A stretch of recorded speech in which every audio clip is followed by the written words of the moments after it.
High divine family, welcome back to our channel. চলে এসেছি আরও একটা রিডিং নিয়ে তোমাদের জন্য।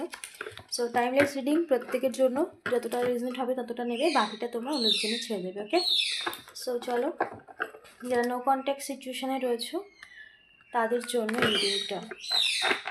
যারা নতুন ভিউয়ার্স রয়েছে তাদের প্রত্যেককে ওয়েলকাম জানাই আমার চ্যানেলে। অবশ্যই চ্যানেলটাকে সাবস্ক্রাইব করে নিও আগামী রিডিংগুলো দেখার জন্য। আমার প্রত্যেকটা রিডিং টাইমলেস থাকে, যখনই তুমি দেখবে ইউনিভার্সের তরফ থেকে কোনো না কোনো মেসেজ অবশ্যই থাকবে।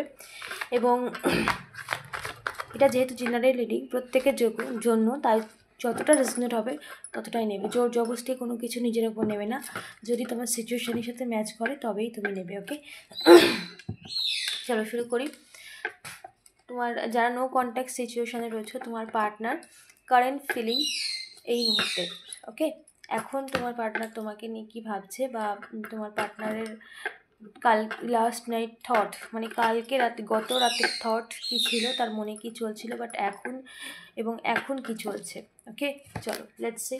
Thank you universe, thank you so much. যারা নো কন্ট্যাক্ট সিচুয়েশানে আছো তাদের জন্য এই অবশ্যই চ্যানেলটাকে সাবস্ক্রাইব করে নিও। এনার্জি ক্লেম করতে ইউনিভার্সকে ধন্যবাদ জানিও। Thank you universe, thank you divine unity, thank you angel, thank you মা রাধা, আমার ভিউয়ার্সের পার্টনারের। ওকে, এটা পপ আপ হয়েছে last night thought.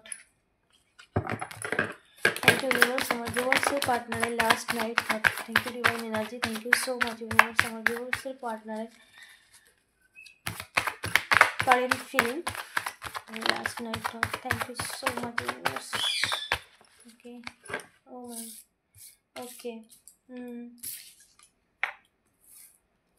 okay, okay, thank you so much universe, thank you so much. Okay, the sun. Okay, আমার ভিউয়ার্সের পার্টনারের last night thought, current feeling কী আছে, প্লিজ ডিভাইন এনার্জি গাইড করা। Thank you so much universe.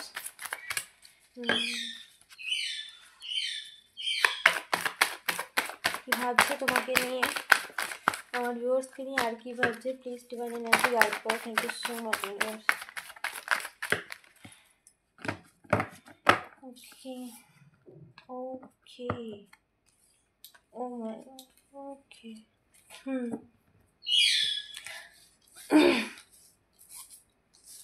তোমাকে নিয়ে কি ভাবছে দেখো, তোমার থেকে সে যতই দূরে সরে যাক, বা তোমার থেকে সে যতই নিজেকে দূরে রাখুক, বা যতই নিজেকে বোঝাক যে তোমার সাথে তোমাকে নিয়ে সে কোনো কিছু ভাবে না, বা তোমাকে নিয়ে তার মনের মধ্যে কোনো কিছু নেই, সো ইটস রং। তোমার সবসময় কিন্তু তোমাকে ফোকাস করছে প্রত্যেকটা ক্ষেত্রে। সে যখনই যাই করুক না কেন তার লাইফে, সে কিন্তু ফোকাস কিন্তু তোমার উপরে আছে, অবশ্যই তোমার উপরেই কিন্তু ফোকাস। কারো ক্ষেত্রে তো চ্যানেলিং হচ্ছে, সোশ্যাল মিডিয়ার থ্রুতে ভীষণ ফোকাস করছে যে তুমি কি করছো, তোমার অ্যাক্টিভিটি সে কিন্তু ফোকাস করছে, এবং সেটা সে কন্টিনিউ স্টক করে যাচ্ছে, এবং সে স্টক করে যাচ্ছে, এবং তোমার লাইফে কি হচ্ছে না হচ্ছে সে কিন্তু সেটাও দেখছে, এবং তুমিও খুব পজিটিভলি এগিয়ে যাচ্ছ। তুমি সেই নেগেটিভ সিচুয়েশান যা তোমাকে একটা সময় ভীষণ বার্ডেন দিত, বা যা তোমাকে ভীষণ কষ্ট দিত, আঘাত দিত, যার জন্য তুমি প্রচুর সাফার করেছো, প্রচুর চোখের জল ফেলেছো, সে সবটা দেখেও চুপচাপ নিজের মতো নিজের কাজ করে গেছে কন্টিনিউ। কিন্তু এখন সে দেখছে তুমি সেই সমস্ত সিচুয়েশানকে, মানুষ থেকে দূরে সরে গেছো। তোমার এটা মনে হয়েছে যে অনেক হয়েছে, আর সাফার করা তোমার পক্ষে ইম্পসিবল হয়ে গেছে। তাই সমস্ত মানুষ, সেটা তোমার কাছের মানুষ, সেটা তোমার প্রিয় মানুষ, যতই হোক না কেন, তুমি তার থেকে নিজেকে দূরে সরিয়ে নিয়েছো, কারণ তুমি আর চাও না এই মানসিক যন্ত্রণা, এইভাবে মানুষ পড়ে তুমি চাও না।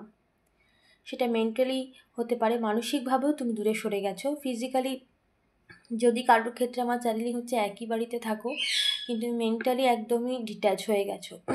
ওকে, ফিজিক্যালি তো হয়েছো, কিন্তু মেন্টালি পুরোপুরি ডিট্যাচ হয়ে গেছো, কারণ তোমার মনে হয়েছে এই সিচুয়েশান আর মেনে নেওয়া যাচ্ছে না, বা আর সহ্য করা যাচ্ছে না, সেটা ওভারফ্লো হয়ে গেছে।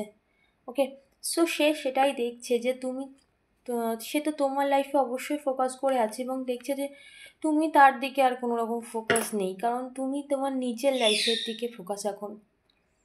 কারণ একটা সময় তুমি প্রচুর বলেছো, প্রচুর বুঝিয়েছো, প্রচুর কিছু চেষ্টা করেছো, কিন্তু সেখানে তুমি যখন কিছু এত কিছুর পরেও যখন তোমার সে বুঝলো না, সেই জন্য তুমি সেইখান থেকে নিজেকে অবশ্যই দূরে সরিয়েছ।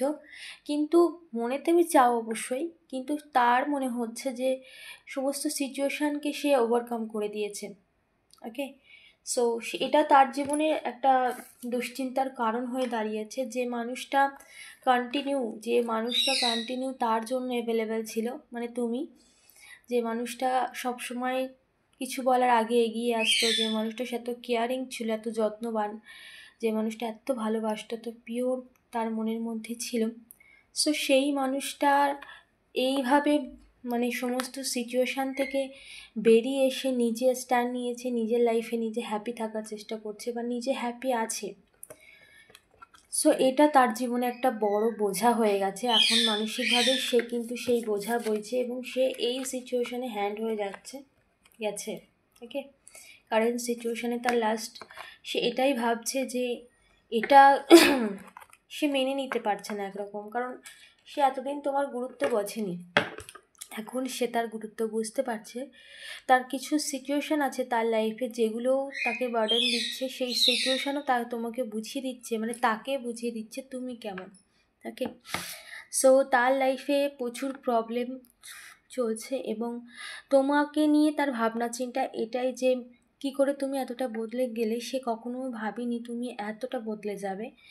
সে ভেবেছিল তুমি সবসময় তার জন্য অ্যাভেলেবেল থেকেছো, যেমন তুমি সবসময় অ্যাভেলেবেল থাকবে।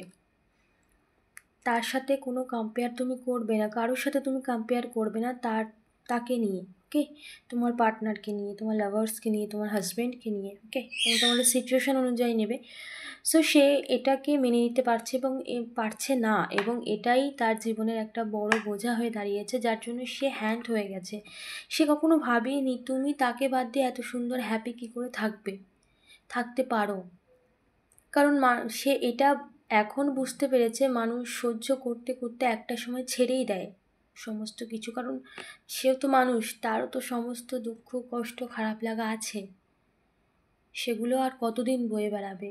এত চেষ্টা করার পরেও সে যখন এত কিছু সাফার করার পরেও সে যখন বোঝাতে পারলো না, তখন সেটাকে ছেড়ে দেওয়াই উচিত, বা ছেড়ে দেওয়াটাই ঠিক মনে হয়েছে তোমার।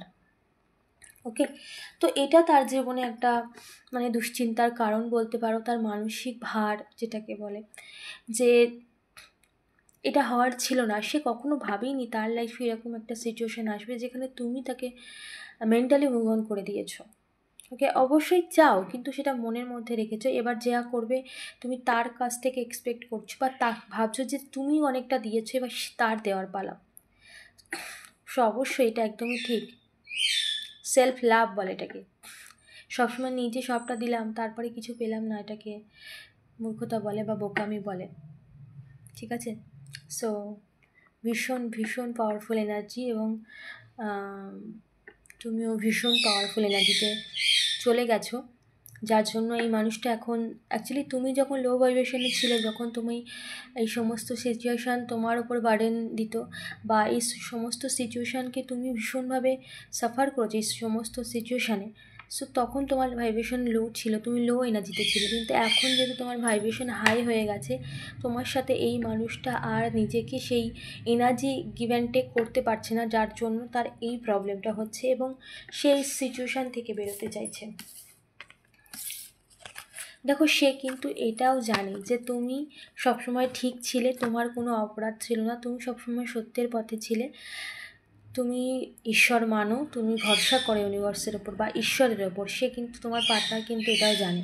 ওকে, সে এটাও মনে মনে বলছে যে তুমি যা বলতে তোমার ভগবান আছে, তোমার ভগবানই সমস্ত কিছু দেখছে, এগুলো সত্যি, আর তুমি সবসময় সত্যের পথে চলেছো, তোমার কোনো অন্যায় নেই। সে কিন্তু নিজে থেকে নিজের কাছে এগুলো স্বীকার করছে।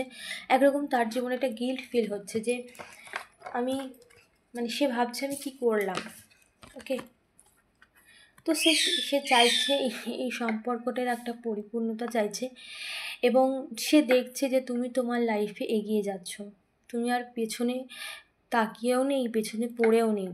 ওকে, আর তার লাইফে তোমার অত এন্টারটেন করার মানে তার লাইফে তুমি অত ফোকাসও নাও, তুমি তোমার মতো নিজেকে ভালো রাখার জন্য নিজের লাইফে নিজেকে যতটা সুন্দর করে প্রিটেন্ড করা যায় সমস্তটাই করছো।